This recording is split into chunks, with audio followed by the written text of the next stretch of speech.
Good day, everyone. This is Jay from Pageant Trend. I'm here now with one of the most distinctively handsome candidates of this year's Mr. Laguna International Philippines 2025. And let's welcome Vance. Hi, Vance. Hello po. Ayan. So, how are you right after ng press presentation? Medyo kinabahan po kasi alam kong hindi po naging perfect yung performance ko nung sashing namin. Kaya this coming preliminary is please support me again and watch me. Ayun. First time mo ba mag-join ng pageant? Hindi po. Ito po yung pang fourth time ko pero ito yung pinaka nakakakaba po talaga na moment na nasalihan ko na pageant. Bakit? Kasi parang ito yung mas maraming nag-expect po sa akin ngayon na parang mas marami silang goal para sa akin, parang ganun po. Na parang mas marami akong nakukuhang compliments sa ibang tao compared dun sa ibang pageant po na nasasalihan ko po ngayon. Alright, so you have mentioned when we had our chit-chat right after the press presentation, you have mentioned that you have joined the other national pageants. So, Yes po. how was your journey?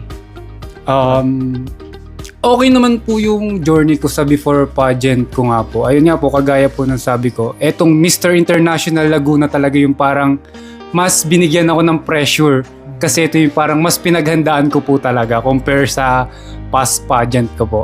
Ayun po. Ano ba yung pumapasok sa isipan mo once narinig mo yung word na Mr. International Philippines? For me, hindi lang siya para sa mga, parang hindi lang siya pageant talaga eh. Kumbaga, ito yung pageant na parang meron silang charity works na talagang mga ginagawa ngayon. Mr. International Laguna po ngayon is more in charity po talaga. Ayan. Abangan nyo po yung mga charity works na gagawin po ng Mr. International Laguna. Ayan po. Ayun. And prior of joining dito sa Mr. Laguna International Philippines, ano yung pinagkakabalan mo sa buhay? Siyempre, yung work ko po ngayon, ayun po yung pinagkakabalan ko po ngayon. As a breadwinner po kasi ng family po namin ngayon. Ayun, sobrang daming gampanin tapos kagaya ngayon may pageant. So, may time na kailangan talagang umabsent sa work para dito sa priority na pageant po. Ayun po. I hope you don't mind, maybe you know what's your work. Ang work ko po ay yung sa family business po namin which is yung hardware po. Ako po yung nagbabantay po doon. Ayan.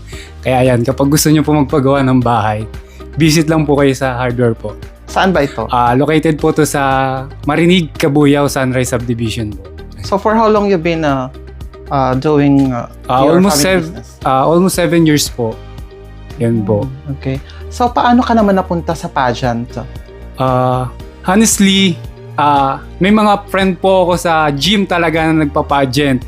So ayun, parang na-inspired po ako sa kanila kasi kapag nakikita ko sila sa gym, talagang sobrang disiplina po nila pagdating po sa may katawan nila. Doon po ako na-admire. Kaya po, ayun, nag-start po doon yung journey ko sa pageant, which is na nag-enjoy naman po ako after po nung pageant na yun kasi nga po, ang daming learnings na matututunan po talaga kapag sumali ka sa pageant.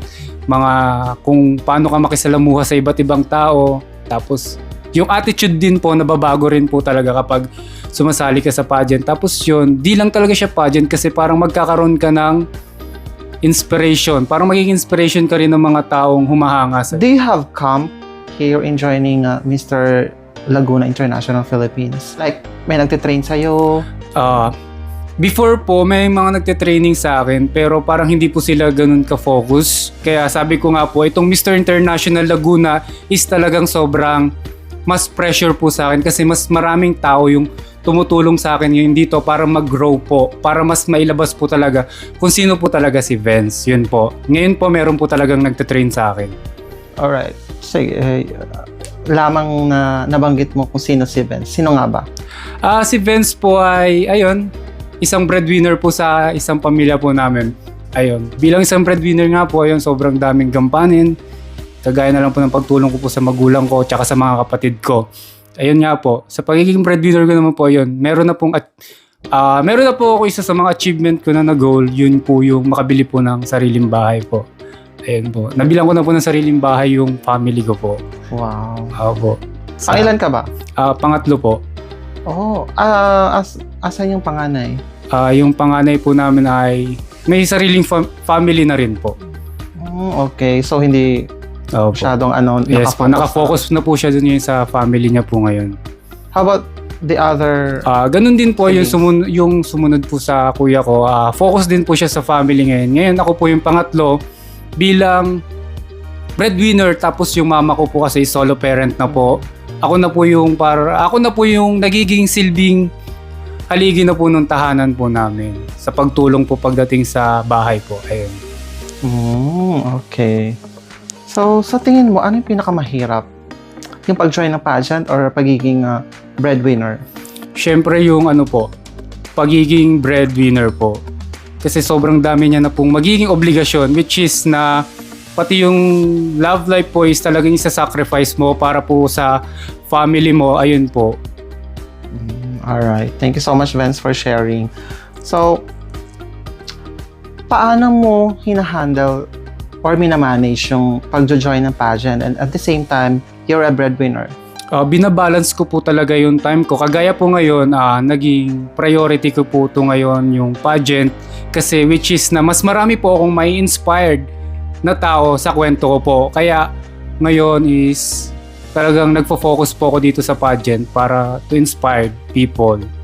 What was the reaction of your parents and relatives na you will be joining Mr. Laguna International Philippines? Syempre yung unang reaction nila sa akin is sobrang happy sila, tapos sobrang support po sila sa akin ngayon kasi sabi nga po nila is ibang Vince yung nakikita nila ngayon na talagang nawala yung hiya, kumapal yung confident. Ayun po.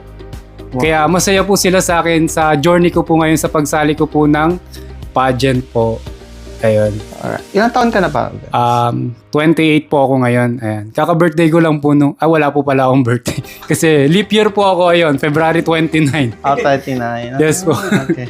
Ayun. Alright. Belated happy birthday. Thank you po. Okay. If meron mang isang kahilingan sa buhay mo, like nakaharap ka sa salamin at kakausapin mo yung sarili mo, anong sasabihin mo sa sarili mo? Siguro kung meron akong sasabihin sa sarili ko is yung ituloy mo lang yung mga naumpisahan mo ngayon kasi alam ko na meron ng mga taong humahanga sa iyo at ginagaya ka na ngayon dahil na-inspired sila sa kwento ng buhay mo. Ayan. Alright, thank you. Let's get to know more about Vince, of course, by asking more questions. So, I have prepared some questions for you. So, what's your biggest regret in life? My biggest regrets in my life, syempre yung hindi ko napakita yung pagmamahal sa papa ko po nung nabubuhay siya. Kasi nga po nung buhay pa po si papa is talagang sobrang tigas po ng ulo ko. Ayun, lagi po akong pasaway. Tapos, ayun nga po, ilang beses din po ako tumigil sa pag-aaral nga po dahil napabarkada rin po. Kaya ito po yung isa sa mga biggest regrets ko po ngayon na hindi po nakikita ni Papa ngayon yung mga nagiging success na nangyayari sa buhay ko po. Ayun po. Alright. Next.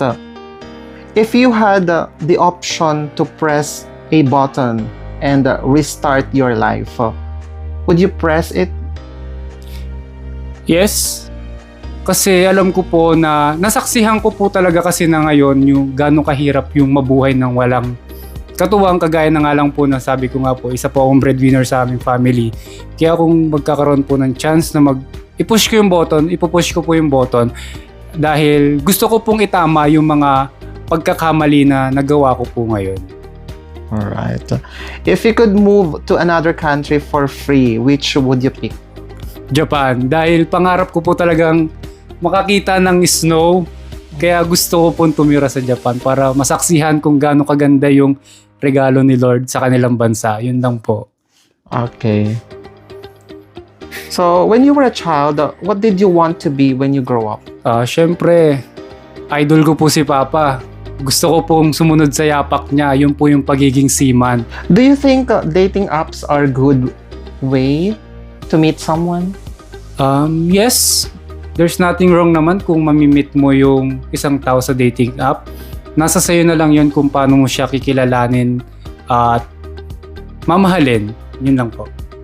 Alright. Who in your family are you closest to? For me is my younger brother.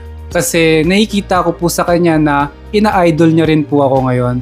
Na which is na nag-aaral talaga siya ng mabuti para mas matulungan niya po ako sa mga pangangailangan namin sa araw-araw. What's the best advice you've ever received? Like from your parents, from your friends? Yun yung sinasabi nila na kung saan ako masaya, gawin ko po. Susuporta lang po sila. Yun po. Would you rather be able to speak to any language or be able to communicate with animals? For me, communicate with animals.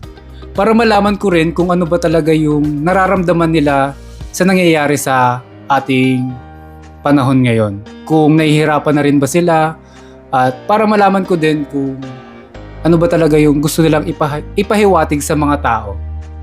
So, would you rather be the funniest person in a room or the smartest person in a room?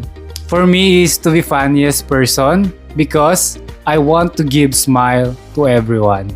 All right, thank you so much, Vince, for sharing your experiences in life and as well as other information about yours. So, do you have any message to your fans and supporters who are watching right now, especially sa mga taga Cabuyao, Laguna? Ayan guys, gusto ko lang na anyayahin kayo at suportahan ako dito sa laban ko po sa Mr. International Laguna na gaganapin ngayong May 1, 2025. Humihingi ako ng suporta lalo po pala sa mga kababayan ko, especially sa Cabuyao City. Ayan, please support my journey at Mr. Laguna International Philippines 2025. Ayan. Meron po kaming preliminary night ngayong April 20. May online voting pala kami dito guys ha. Please support me. Ang link niya po ay makikita sa aking Facebook at ang aking Facebook po ay Vince Pimentel. Yun po. Thank you po. Alright, maraming salamat, Vince, and hope you guys to support Vince sa kanyang journey sa Mr. Laguna International Philippines sa 2025. And please vote for him guys ha, and sana ipakita nyo sa kanyang suporta nyo. Thank you, and please don't forget to follow Pageant Trend for more updates and as well as our Instagram account at Pageant Trend Official, to our YouTube channel Pageant Trend, and syempre dito sa Facebook page Pageant Trend. Maraming salamat guys for watching on my next video guys. Bye!